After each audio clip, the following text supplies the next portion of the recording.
Writing. The day we both came to propose.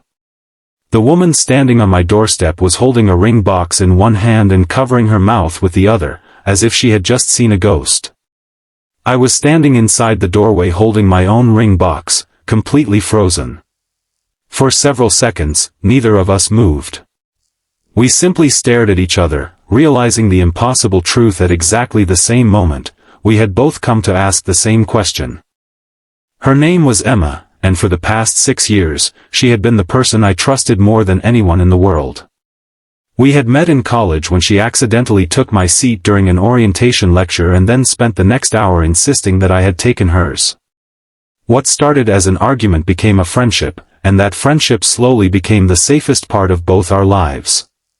We studied together, celebrated birthdays together, survived terrible jobs together, and somehow remained close even when everything else around us changed.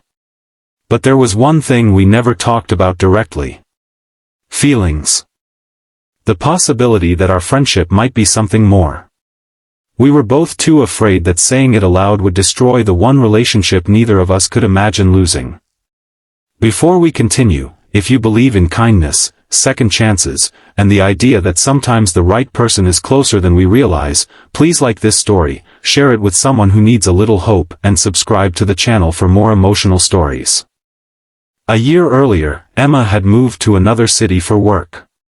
We promised that distance wouldn't change anything, and for the most part, it didn't. We still called each other almost every evening. Sometimes we talked for hours, sometimes only for 5 minutes, but neither of us ever ended a day without checking in. I told myself that was simply what best friends did. I ignored the strange emptiness I felt whenever she wasn't around. Then, one winter evening, Emma called me crying. Her relationship had ended after months of problems. She told me she felt foolish for believing it would work. I didn't know how to fix her heartbreak, so I did the only thing I could. I listened. I reminded her that being left by someone didn't mean she was difficult to love. I told her that the right person wouldn't make her question whether she mattered. There was a long silence after that. She quietly asked whether I believed someone could spend years loving a person without realizing it. I said yes. Neither of us said anything else. A few months later, I started seeing someone. She was kind, intelligent, and wonderful, and I thought perhaps this was the proof I needed that my feelings for Emma were nothing more than friendship. But every time something good happened, I wanted to tell Emma first. Every difficult day made me wish she were sitting beside me. And when my relationship eventually ended, the person I called was Emma. That was when I finally stopped lying to myself. I loved her. Not because she was perfect. She wasn't. She could be stubborn, impatient, and absolutely terrible at admitting when she was wrong. But she knew when I was pretending to be okay. She remembered tiny details I had forgotten telling her. She could walk into a room after months apart and somehow make it feel like home. Still, I was terrified. What if she didn't feel the same? What if I confessed everything and lost her forever? So I waited. And apparently, so did she. On the morning of her birthday, I drove across town and bought a simple ring. I didn't want something enormous or expensive. I wanted something that felt like her, beautiful without needing to prove anything. I spent the entire afternoon practicing what I would say. Every version sounded wrong. By evening, I stood outside her apartment and realized I couldn't do it. I went home. The next morning, I received a message from Emma saying she was coming to see me. She wouldn't explain why. I had no idea she had spent the previous night making the same decision. She had bought a ring too. She had spent months thinking about what our friendship meant to her. She had watched me move through relationships, heartbreaks, successes, and failures. She had slowly realized that whenever she imagined her future, I was always somewhere inside it. So that afternoon, she drove to my house. And I was waiting at the door. When she saw the ring box in my hand, her eyes widened. Then she looked down at the ring box she was holding. For a moment, we both laughed. It wasn't the nervous laughter of strangers. It was the laughter of two people who had spent years being afraid of the exact same thing. I stepped outside and sat beside her on the front steps. We didn't rush. We didn't pretend the moment was simple. We talked about every fear we had carried for years. We admitted that we had both wondered about us but were terrified of damaging what we already had. Then Emma told me something that changed everything. She said she hadn't come because she was certain everything would work out.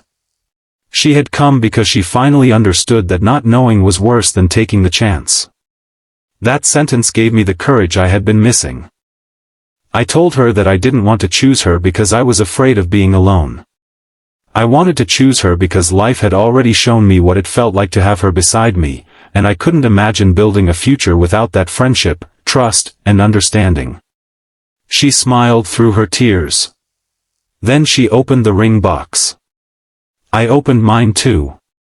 We both realized that neither of us had actually planned the ceremony, the celebration, or even what would happen after the question was answered. But maybe that was okay. Some of life's most important moments don't arrive perfectly organized. Sometimes they arrive unexpectedly, standing on your doorstep. We eventually told our families.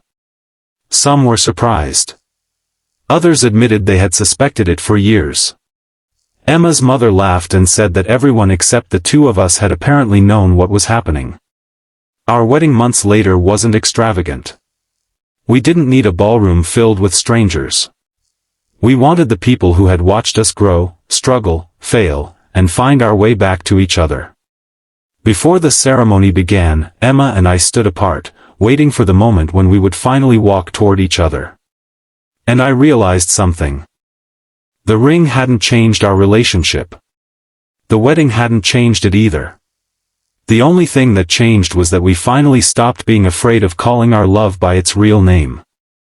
If this story touched your heart, please take a moment to like, share, and subscribe. And if you know someone who is afraid to take a second chance on something meaningful, send this story to them. Before the ending, leave a comment saying, "Take the chance," if you believe some of the best chapters of our lives begin when we finally find the courage to be honest. Because that day, two people stood at one doorstep carrying two different ring boxes. We had spent years believing love might destroy our friendship. Instead, we discovered that sometimes the strongest love is the one that begins with friendship, grows through patience, survives distance, and waits quietly until two people are finally brave enough to choose each other. And that was the day we stopped wondering what might have happened. And finally began finding out.